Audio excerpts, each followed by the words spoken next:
बिस्मिल्लाहिर्रहमानिर्रहीम। इफ्तिखार अहमद DNA के studio से आपको खुश आमदीद कहता है। मेरे साथ सलीम बुखारी साहब, PJ मीर साहब और जावेद इकबाल साहब तशरीफ़ रखते हैं। आज हम शुरू करेंगे कराची से। कराची का सानिया गुज़र गया, अब उसकी तहकीकात हो रही है और ज़िम्मेदारों को ढूंढा जा रहा है, लेकिन जो नुकसान होना था हो गया। काश इस साने से कराची की इंतज़ामिया और दूसरे शहरों की इंतज़ामिया भी सीखे कि क्या करना चाहिए और क्या उनकी ज़िम्मेदारी है। कराची का हवाला आज मैं इसलिए दे रहा हूँ कि PDM काफ़ी दिनों के बाद इकट्ठी हुई है, मुलाकात की है। जहाँ PDM इकट्ठी होगी वहाँ बात होगी, तो फिर फवाद चौधरी भी तो वहाँ होंगे और फवाद चौधरी भी वहाँ पहुँच गए। फवाद चौधरी ने भी सुनाई सिंध की हुकूमत को बड़ी खरी खरी, जवाब में बिलावल ने भी बहुत कुछ कहा। अगली स्टोरी जो हमारी है वो है वापस अफ़गानिस्तान में जाना होगा हमें। जो दाइश ने हमला किया जिसमें सैकड़ों लोग मारे गए, उस पर अमेरिका का रद्द-ए-अमल। और फिर आखिरी स्टोरी जो बहुत अहम है हमारे इसलिए कि सियासी बहरान हो या कुछ भी हो रहा हो दुनिया में, क्रिकेट के बारे में हमारे तवज्जो जो है ना कभी भी नहीं हटती। और आज की अगली आखिरी स्टोरी क्रिकेट के हवाले से है। अब गौर साहब, ये जो PDM मिली है, मुतालबा मौलाना फजल रहमान का वही इस्तीफ़े दो। मौलाना फजल रहमान को क्यों कर यकीन है कि ये इस्तीफ़े होंगे? 3 साल पहले उन्होंने कहा, जब इंतखाबी नताइज आए, उन्होंने कहा पार्लियामेंट में मत जाओ, हलफ मत उठाओ। एक तरफ हम डेमोक्रेसी की बात करते हैं, डेमोक्रेसी तो यही है कि आप पार्लियामेंट के अंदर बैठ के मुकाबला करें। मौलाना फजल रहमान इस पर बिलीव नहीं करते थे। आज मौलाना फजल रहमान 3 साल से इसी कोशिश में है कि पार्लियामेंट ख़त्म हो जाए, इस्तीफ़े हो जाए। 2 चीज़ें हैं, एक है वोट ऑफ नो कॉन्फिडेंस की बात करना, बिल्कुल डेमोक्रेसी में होता है ये, लेकिन पार्लियामेंट में इस्तीफ़े दे के एक ऐसा बहरान पैदा करना जिसकी कोई समझ ना आए, जिसका कोई आवाम को फ़ायदा नहीं हो सकता। मसलन एक बहरान जन्म ले लेता है, पंजाब में इस्तीफ़े आ जाते हैं, सिंध में जो इस्तीफ़े जो कि मुमकिन तौर पे नहीं आएंगे क्योंकि पाकिस्तान पीपल्स पार्टी वहाँ पे इस्तीफ़े नहीं दे रही, और इसी बिना पर PDM टूट गई। अब इस्तीफ़े ले के क्या करना चाहते हैं? देखिए, पहले मैंने कल एक बात बहुत से माफ़ी चाहता हूँ, कल भी हमने इसी टेबल पे एक बात की है कि सियासी पार्टियाँ क्यों नहीं प्रोग्राम के हवाले से बात करती, क्यों नहीं उनकी सारी तनकीद जो है वो प्रोग्राम के हवाले से होती। मैं इस्तीफ़े देने से या पार्लियामेंट से बाहर बैठने से, और उन्होंने कहा कि हम जलसे भी करेंगे, जुलूस भी करेंगे, उनका हक़ है, लेकिन जलसे जुलूस किस मकसद के लिए करेंगे? वहर साहब, देखिए, पहली बात तो ये है कि जो PDM है इसका वजूद आया था एज ए एजिटेशनल कैंपेन, जिसमें सबसे बुनियादी पॉइंट ये था कि 2018 के इलेक्शन जो है उसमें धांधली हुई है, मैंडेट अवामी चोरी हो गया है, इसलिए हम तो इस इलेक्शन को भी नहीं मानते। और इलेक्शन के नतीजे में होने वाली असम्बली के बारे में अगर आपको याद हो, मौलाना फजल रहमान साहब का बहुत वाज़ेह स्टांस था कि लोगों को हलफ नहीं लेना चाहिए वहाँ जाके। लिहाजा मौलाना फजल रहमान जब इस्तीफ़ों की बात करते हैं तो वो तो एलिजिबल है, वो समझ में आती है, मेरे तो समझ में आती है। दूसरी बात ये कि जो 26 पॉइंट यानी 26 निकात का जो इलामिया था PDM की तश्कील के बाद, उसके अंदर इस्तीफ़ों के ऑप्शन के ऊपर काफ़ी ज़ोर दिया गया था। वो दूसरी बात थी कि कहा यह गया कि ये हमारा लास्ट ऑप्शन होगा, लेकिन ये एक इफेक्टिव मीन्स इस हुकूमत से जान छुड़ाने का तस्लीम किया गया था। लिहाजा फजल रहमान साहब का इस पर इसरार करना और PMLN का इसकी तायद करना जो है वो समझ में आने वाली बात है। वो दूसरी बात है कि हुकूमत को ये बात ना सूट करती है, और यही वजह है कि आज फवाद चौधरी साहब जो हैं, चूँकि रीएक्टिवेट हुई है PDM, इसलिए उन्होंने फिर वही सारा सिलसिला जो है, मुझे यूँ लगता है कि पूरे वज़ीर, पूरे सफ़ीर, पूरे तर्जुमानों की फ़ौज जो है वो फिर लग जाएगी इसके ऊपर, PDM के ऊपर। जलसे नाकाम हो गए, ये हो गया, दराड़ आ गया, बीच में से शीन निकल गई, शीन में से जीम निकल, तो ये हम रूटीन अब इसके आदी हो चुके हैं। मतलब थोड़ी सी इजाज़त और दीजिए। दूसरी बात यह है कि जो बिलावल जरदारी साहब ने आज कहा वो भी काबिल गौर है। बात वो इस्तीफ़ों को डिनाई नहीं कर रहे हैं कि वो इस्तीफ़े जो हैं वो मीन्स नहीं है। वो दूसरी बात है कि उनकी जमात का मौक़िफ़ ये है कि दैट शुड बी लास्ट, उससे पहले विद इन द पार्लियामेंट जो है वो वोट ऑफ नो कॉन्फिडेंस के ज़रिए पंजाब की हुकूमत गिरा देनी चाहिए और सेंटर की हुकूमत गिरा देनी चाहिए। एक थोड़ी सी बस गुजारिश और है। दूसरी बात यह है कि जो सिंध का मामला है, वफाक का अगर आप ट्रैक रिकॉर्ड देखें तो को 5 मरतबा वफाक जो है हमला आवर होने की कोशिश कर चुका है, चाहे वो गवर्नर राज की सूरत में था, चाहे वो एमरजेंसी लगाने की सूरत में था, चाहे वो आर्टिकल 149 के तहत था, चाहे वो GDA से इत्तेहाद के ज़रिए हुकूमत को वोटों के ज़रिए गिराने की बात थी। तो ये कोई नई बात नहीं है, ये हम बड़े अरसे से सुन भी रहे हैं और देख भी रहे हैं। लिहाजा बिलावल भुट्टो का ये स्टेटमेंट कि वफाक जो है वो हमलावर होने वाला है, मेरी समझ में आने वाली बात है। देखिए जी, बेनज़ीर भुट्टो साहब ने कई दफ़ा मुझे कहा कि मौलाना फजल रहमान पे ज़रा हाथ हौला रखा करें, क्योंकि ये हमारे बड़े अच्छे स्टॉन्च सपोर्टर हैं उनकी, he was chairman as well. तो वो, लेकिन वो अब एरा ख़त्म हो गया है। आज पीपल्स पार्टी मैं समझता हूँ एक बड़ी प्रोग्रेसिव, ज़्यादा प्रोग्रेसिव पार्टी बन गई है। और ये जो हमारे फॉर्मर प्रेसिडेंट है आसिफ अली जरदारी, इनका एक जो कहना कि लूली लंगड़ी जमहूरियत भी बेहतर है किसी और इंटरवेंशन से। Okay, very good. अगर जमहूरियत हो। नहीं जी, देखें, लेट्स बी पॉजिटिव। तो अब आपके पास सेशन आ रही है, आपने देखा है कि आपकी गवर्नमेंट्स टर्नओवर हो रही है, नॉट बाय बीइंग ओवरथ्रोन। सो आप एक प्रोसेस में चल रहे हो। तो उस लिहाज से ये सारे जो हैं ये एक ही पेज पे हैं, लेकिन बदकिस्मती से मुख्तलिफ किताबों में। पेज एक है, किताबें बहुत हैं। पेज है अब यहाँ इसके अंदर हमने जो चीज़ देखनी है, ये डिसएग्रीमेंट क्यों हो रही है। मौलाना साहब खुद असेंबली में नहीं है। मौलाना साहब इस वक्त चाह रहे हैं कि he wants a revival of himself and of his party to get back in the assembly. That is the reason वो कह रहे हैं इसको तोड़ो असेंबली को और ask for new elections. Well that's not going to happen. अगर तो आपने डेमोक्रेसी को आगे लेके चलना है, this government has to finish, otherwise वो कहानी कहावत है, what goes around comes around. और and we can't afford that. जमहूरियत का मकसद क्या है? जमहूरियत का मकसद अवाम की भलाई, अवाम के मसाइल का हल, गरीब अवाम को उनकी ज़रूरत की ज़िंदगी की सहूलियात देना और उनके लिए आसानी करना, ये है जमहूरियत। मुझे ये बताएं कि ये जो हमारी जमहूरी पार्टियां हैं इस वक्त, इनमें से कौन सी ऐसी पार्टी है जो अवाम की बात कर रही है और अवाम के ऑब्जेक्टिव हासिल करने के लिए ये तहरीक की बात कर रहे हैं या जलसों की बात कर रहे हैं या मीटिंग्स कर रहे हैं, चाहे कोई भी पॉलिटिकल पार्टी, सारी पॉलिटिकल पार्टी, ठीक है। मुझे ये बताएं जो कराची में लोग बैठे हैं इस वक्त, होना चाहिए 3 साल से हमने देखा नहीं इन्होंने क्या किया स्वाय जाती एजेंडे के मकासद को हल करने के लिए। मौलाना फजल रहमान पीजे ने ठीक बात की, वो अपनी रेलेवेंस तलाश कर रहे हैं, इसलिए वो कह रहे हैं कि जनाब आली इस्तीफे दो, ये करो वो करो।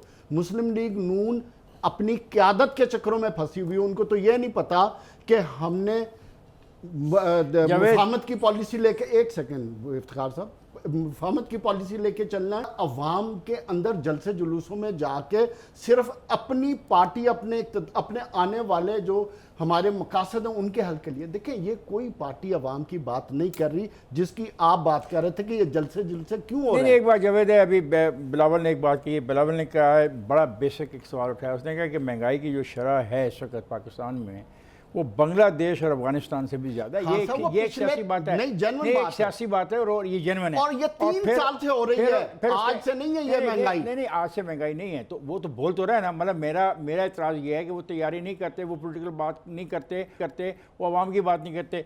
जब वो अवाम की बात करते हैं तो हमें उनकी बात को समझने की कोशिश करनी चाहिए। वो कहते हैं गुर्बत और बेरोजगारी में इजाफा हुआ है और इतना इजाफा हुआ है कि माजी में इसकी मिसाल नहीं मिलती है। पीपल्स पार्टी क्या कर रही है, वो अपनी सिंध हुकूमत को बचाने, हर हुकूमत अपने आप को बचाती है, पीटीआई भी अपनी हुकूमत बचा रही है। पंजाब में भी तो हुकूमत बचाई जा रही, नहीं बचाई जा रही। जब ये अवाम के लिए बचाने की पॉलिटिक्स, तो ये हुकूमतें से क्यों निकले? बात ये है, आप अपने ही शो की रिकॉर्डिंग देख लें। पीडीएम से निकलने का आंसर आपको दे चुका हूं, क्योंकि वो इस्तीफा नहीं देना चाहते, उनकी पॉलिसीज कुछ और, दूसरी पार्टी कुछ और। लेकिन एक बात जो मैं खुद भी कहता हूं, लेकिन इस बुरे अंदाज में नहीं कहता जिस बुरे अंदाज में आप दोस्त कह रहे हैं कि सियासी जमातें कुछ कर ही नहीं। मैं डिसएग्री करता हूं। सियासी जमातें अगर न बोले तो पता नहीं यहाँ पे क्या हो जाए। अच्छा, यहाँ पे कौन लोग सारे मामलों को अपने हाथ में ले लें और गवर्नेंस का और इससे बुरा कितना हाल हो। खान साहब, इन सियासी जमातों ने मुझे बताएं, अपोजिशन की बात कर लें, छोड़ दें, हुकूमत तो गलत कर ही रही है, उनका तो मैंने हुकूमत का तस्करा किया ही नहीं। लेकिन मेरा पॉइंट ये है कि सियासी जमातों ने अपना क्या एजेंडा दिया है, एजेंडा दिया कौन सी पैरेलल उन्होंने प्लान दिया है कि हम हुकूमत में आके काम करेंगे वन बाय वन। इससे पहले कि मैं ब्रेक पे चला जाऊं और आप बोलते रहे तो मजा नहीं आएगा। मेरे ख्याल में मैं ब्रेक पे जा रहा हूं और जब मैं ब्रेक से वापस आऊंगा फातह, तो ये डिबेट जारी रहेगी, जाइएगा नहीं, हमारे साथ रहिएगा।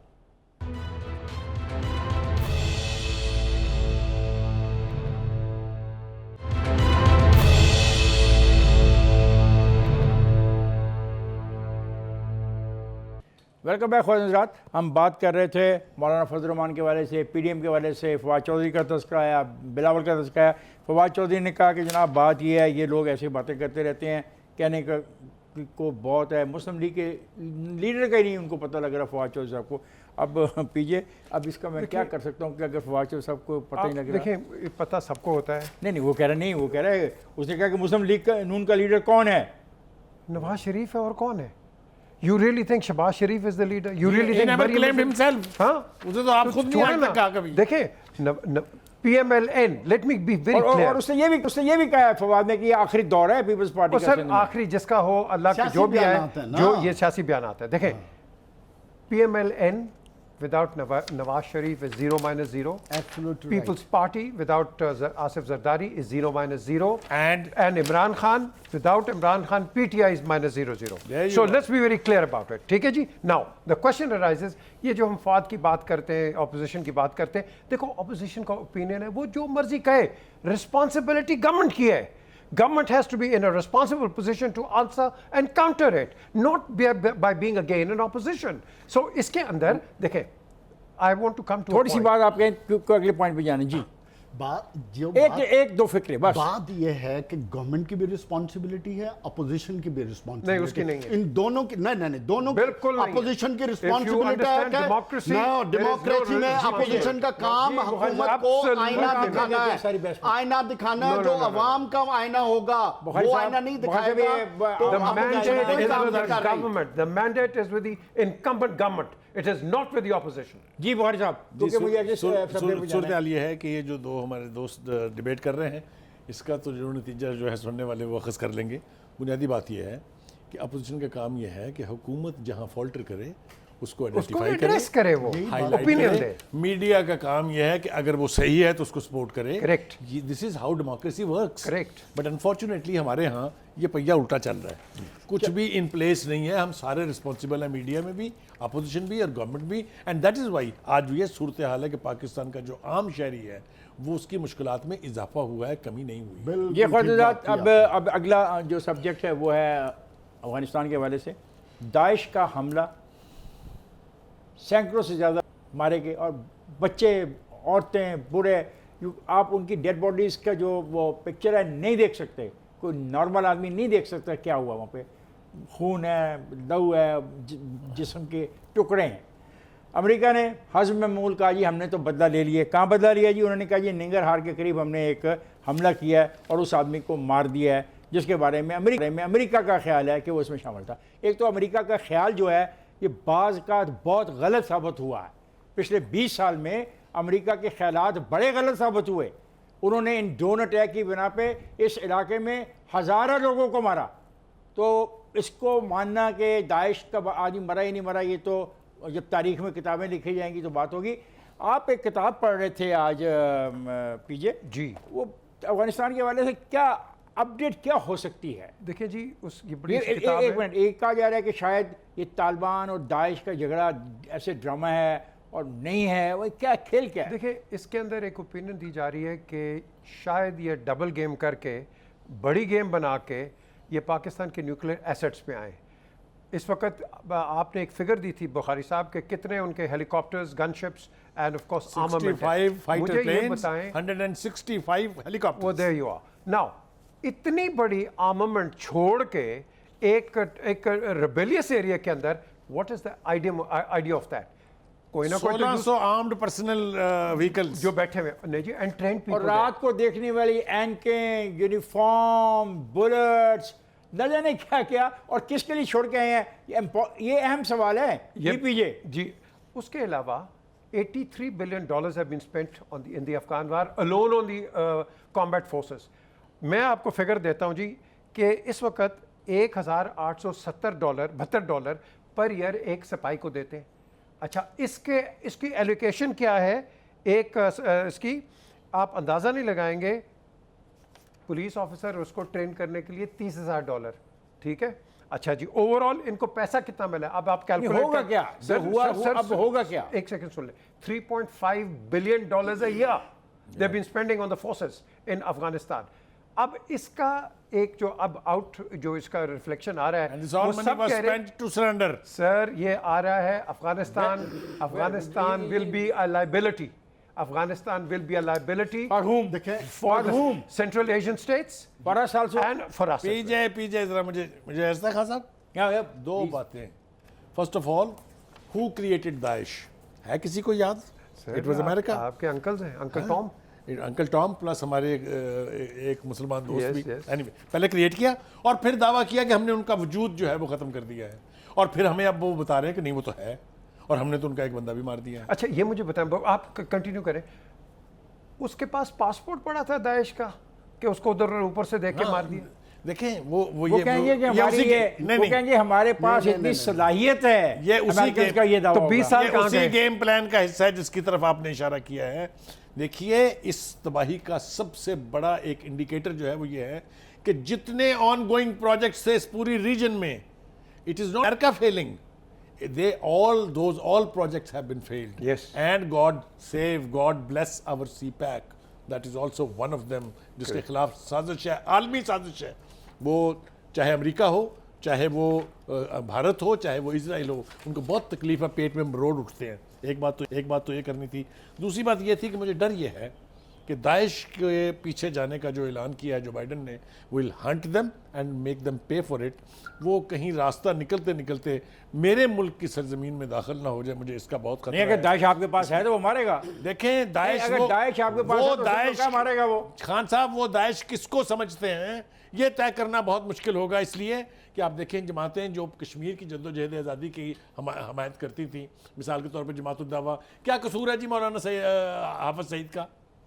कोई सिर्फ अमेरिका को और भारत को खुश करने के लिए उसकी जमात पर पाबंदी है। उन जितना चैरिटेबल वर्क कुछ किसी ने किया है पीछे पाकिस्तान में? नहीं, जो मेरी- मुझे डर ये जो है, डिबेट है देश के का नाम इस्तेमाल करके कहीं हमारी गर्दन तक उनके हाथ पहुंचे। जी जावेद, क्या आपका ख्याल है? देखें, यूनाइटेड स्टेट की एक हिस्ट्री है, वो हमेशा एक घोस्ट एनिमी की तलाश में रहता है।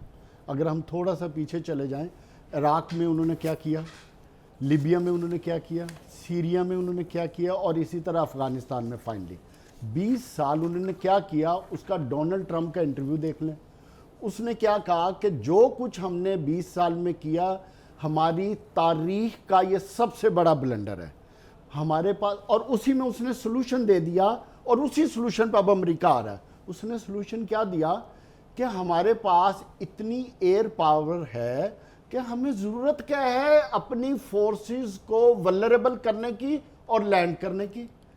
नहीं, And क्या here कहना it चाह is. रहे हो आप? क्या हमारी मैं साइज ये सिचुएशन कहना में चाह क्या रहा कहना हूं चाह कि रहे अमेरिका ने डिसाइड कर लिया है कि अब वो जिस तरह दाइश को एज ए घोस्ट एनिमी के तौर पीजे पे ने इसको develop बेहतर करके- तरीके से समाप्त ठीक किया है। था। पीजे ने नहीं, कहा पीजे था तो देखे ना, कि वो कहते हैं 35 कॉस्ट भी लेस खान है, साहब, अपनी लाइफ का बुखारी रिस्क साहब, भी नहीं है, और मैं काम वही तो है। पीजे साहब का मुकाबला नहीं कर सकता ना, मैं तो एक नहीं, स्टूडेंट बात- हूं, मैं तो अपनी जुबान में ही बात करूंगा ना। देखें, उन्होंने एक घोस्ट एनिमी अब दाइश की शक्ल में खड़ा कर दिया, अब उसके पीछे पेंटागन पहले भी अल-कायदा चलेगा, था, सारे पहले चलेगा। अल-कायदा था। आप मुझे ये बताएं कि ये वो एनिमी है जिसके पीछे चलेंगे अब ये, और अगली बात, और हो सकता है तालिबान को साथ लेकर चलें। तालिबान ने पूरे अफगानिस्तान that is में, an apprehension. पूरे Yes. अफगानिस्तान यहाँ पे डिबेट इस तरफ जारी है कि दाइश और तालिबान किसी जगह पे Yeah. इकट्ठे हो सकते हैं, ये हो भी- गए, ये और उसका मतलब, मैं आपको ब्रेक के बाद जवाब देता हो हूं। सकते हैं या हो गए हैं, इस पे देखना है। और एक बात, इससे पहले मैं ब्रेक पे जाऊं और कहना पसंद करूंगा कि रज़ा रुबानी ने जो हुकूमत पाकिस्तान से कहा है कि बराए करम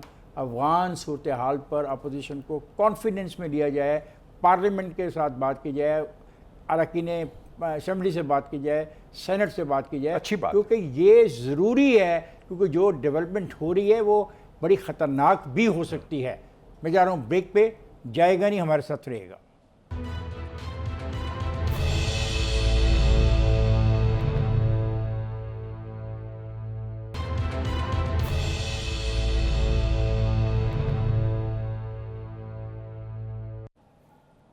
वेलकम बैक ख्वाजात। जावेद, आप ब्रेक में कह रहे थे, कोई निंगरहार की बात कर रहे थे, कोई जल्दी से जो भी इंफॉर्मेशन आपके पास है हमारे से शेयर कर लो। आगे क्योंकि जाना है। अफगानिस्तान के अंदर 2 सूबे ऐसे हैं, कन्नड़ और नंगरहार।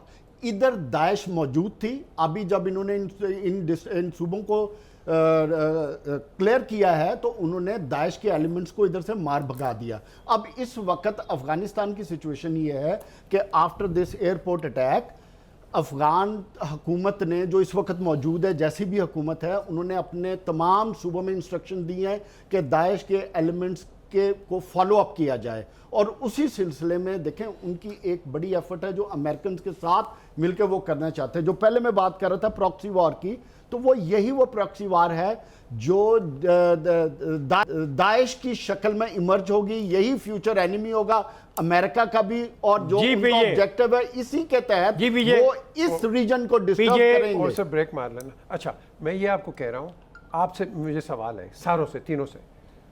हम आज बात कर रहे हैं कि ड्रोन अटैक हुआ है जिसमें 2 दाइश के मारे।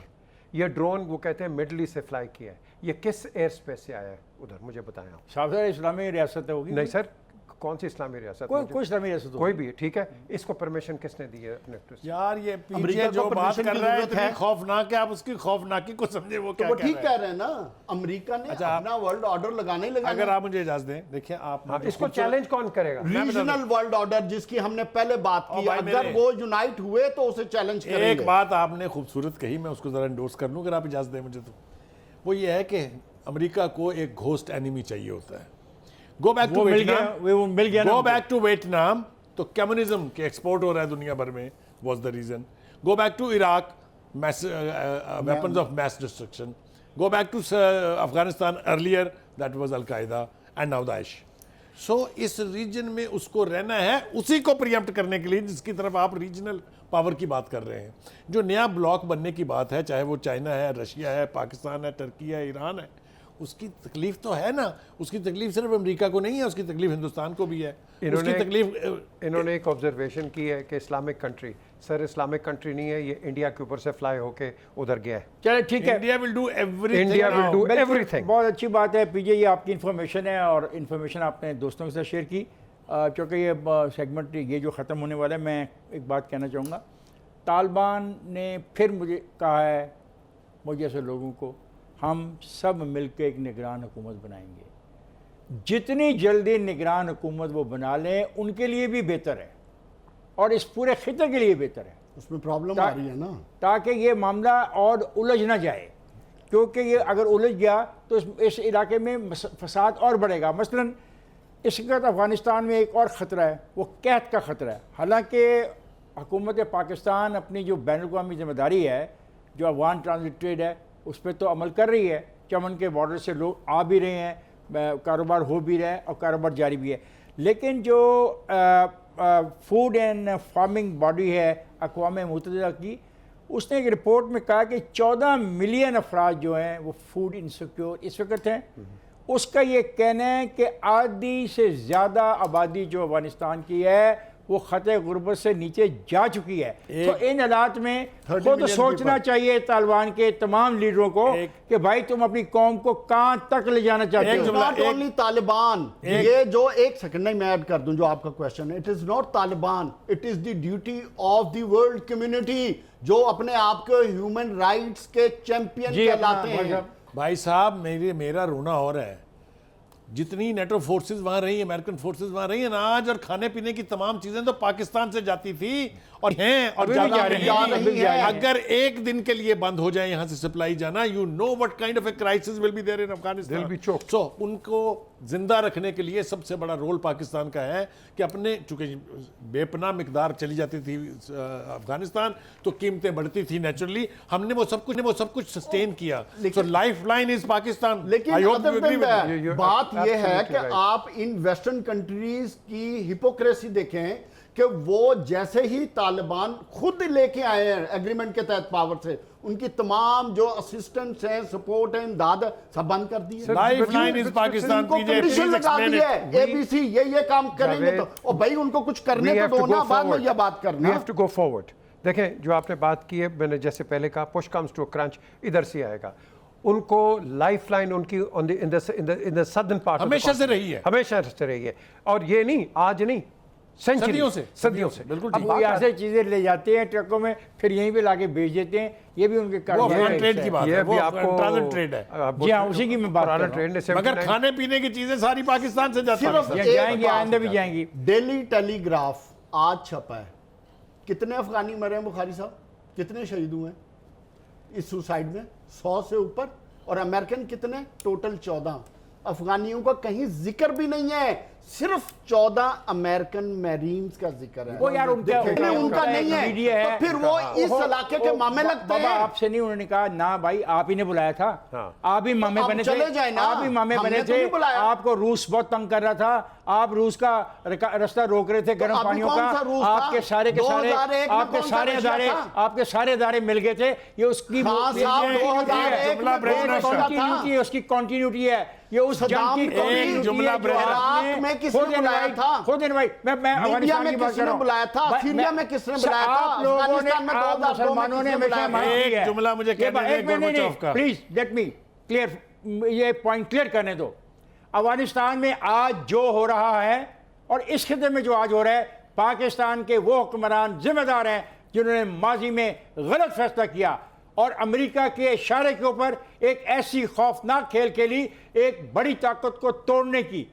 और हिस्ट्री हमेशा ऐसी नहीं रहती है। अगर आज हिस्ट्री बदल रही है तो हमें इतना शोर नहीं मचाना चाहिए, हकाइक पर बात करनी चाहिए। ये जी बड़ी प्लीज। अच्छी बात कि did we have a choice? we did have a choice. What choice? हमने- after the withdrawal of the Russia 1989 में रूस तो चला गया। हाँ जी। तो ये तो आप ही के थे, आप तो इनको खाना काबा भी ले गए। तो फिर और मैं- एक लेकिन मिनट, रूस आपने- जाते आपको हुए choice- गोर्बाचोव क्या कह के गया, किसी को याद है? उसने बताया कहा सर। था Afghanistan will be America's bleeding wound for all time. For all और times, ये हुआ? all times. नहीं, ये हुआ? नहीं, मैं आपको जवाब दे रहा था। आप इराक की बात कर रहे हो, उसकी बात कर रहे हो। अमेरिका पे ट्रस्ट जिन लोगों ने किया उनमें हमारे हुक्मरान थे। America is और ये- nobody's friend. और वो हुक्मरान थे। हमारा एक अच्छा हमने काम किया।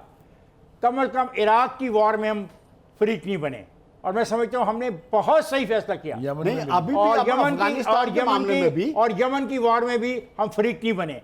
वो बहुत अच्छे दो फैसले थे, और जिन लोगों ने फैसले किए, सर, हम इराक की वॉर में बन सकते थे। काबिल तारीफ उससे तो है। हमें अपोज वो किया था काबिल 71 की तारीफ है। वॉर में। और मैं आज फिर ये कहता हूँ, हमें पाकिस्तान के गिर्द रहने वाले किसी भी मुल्क की वॉर के अंदर फरीक नहीं बनना चाहिए।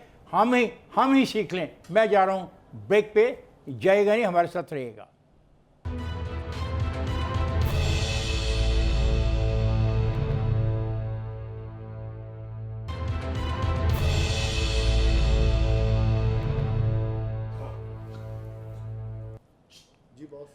वेलकम बैक खुद नजरात। इमरान खान साहब बहुत अच्छी बातें कर रहे हैं। एक दोस्त को रुखसत किया, एक दोस्त को बुलाया। जिसको रुखसत किया बड़े प्यार से रुखसत किया और कहा कि इस शख्स ने तो पाकिस्तान के क्रिकेट को जान दे दी है, तब्दील कर दिया है, इसमें नई रूह फूंक दी है। ये होता तरीका दोस्तों को खुदा हाफ़िज़ कहने का और अगले दोस्त को लाके उस नशिस्त पे बिठाने का। किसी ने कुछ सीखना है तो इमरान खान से सीखे।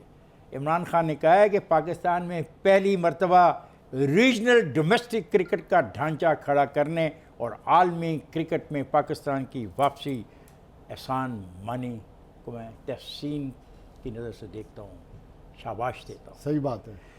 पीजे ये क्या कहा जा रहा है?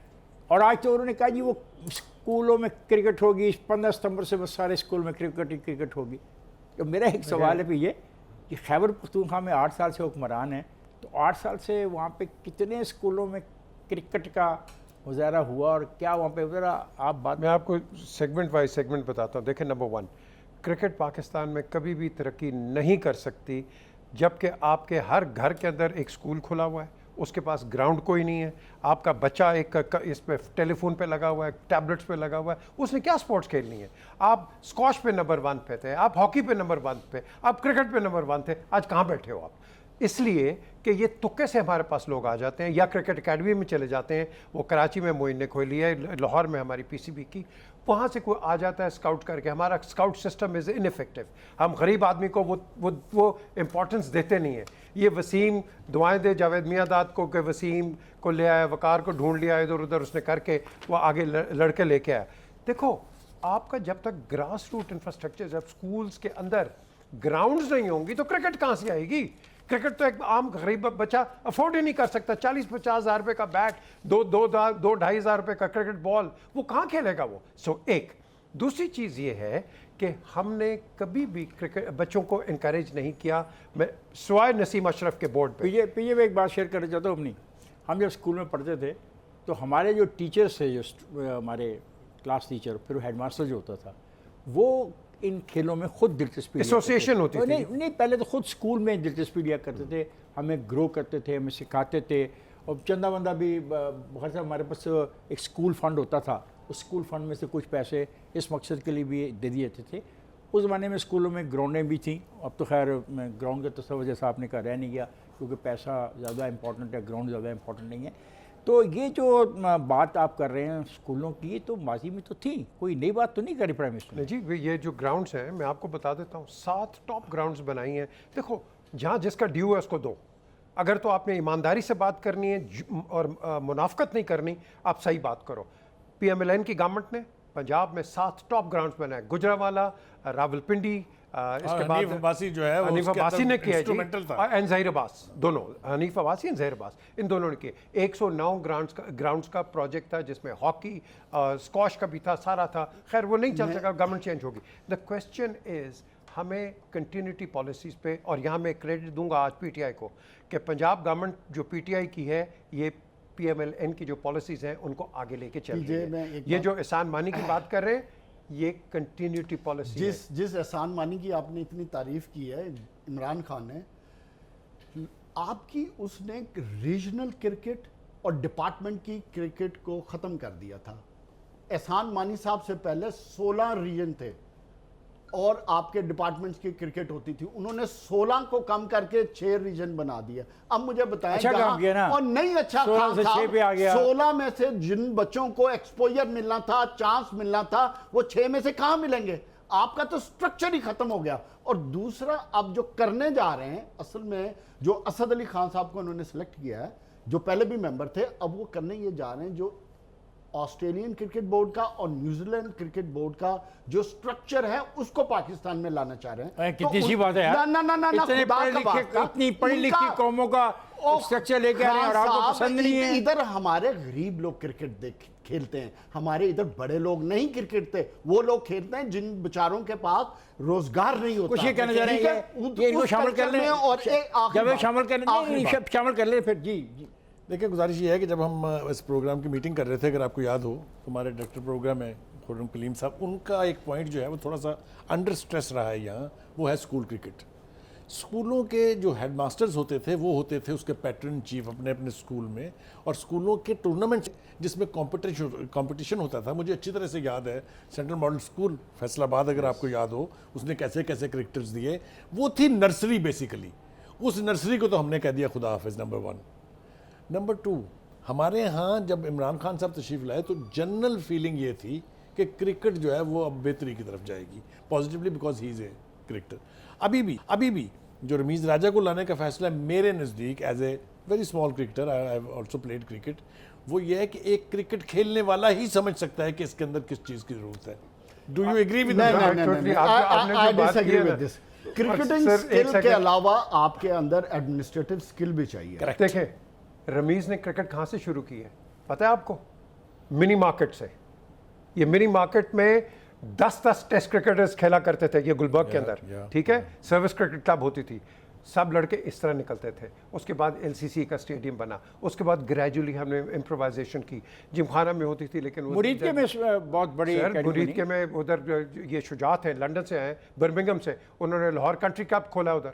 आप देखो, लोग करना चाहते हैं, but we need to be on the same page. हम नहीं हैं जो करना चाहते हैं, जिसकी मिसाल हनीफ अब्बासी है। देखें ना क्या सजा भुगती उसने कुछ करने की। इन्होंने स्कूल की बात की, बड़ी इंपॉर्टेंट बात की।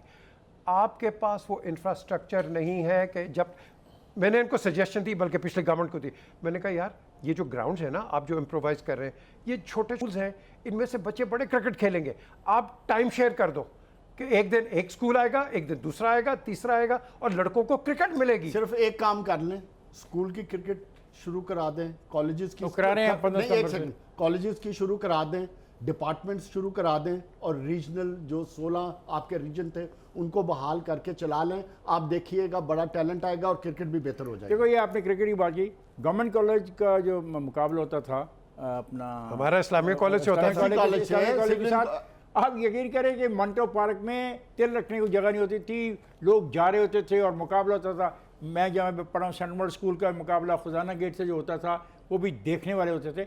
हम खुद जाके जब पिच बनाते थे अपने खेलने के लिए, पानी इस्तेमाल हमारा करते तो थे। छोटा सा शहर था जब Chishtiyan district Bhavnagar, believe me trust me, ground full होते थे क्रिकेट के मैच में। अच्छा, अब जब प्रोग्राम का वक्त ख़त्म होता जाता है और आपकी बातें इतनी होती हैं और मैं इतनी दिलचस्पी से सुनता हूँ कि मुझे एहसास ही नहीं होता, और आखिरकार फिर प्रोड्यूसर को कहना पड़ता है कि इफ्तिखार साहब खुदा का खौफ करें, वक्त जो है आपके पास नहीं है, अब आपको अपना प्रोग्राम ख़त्म करना है। आपने जितने प्यार से प्रोड्यूसर की बात की है, कर दें खत्म कर दे फिर जल्दी से, क्या हो गया।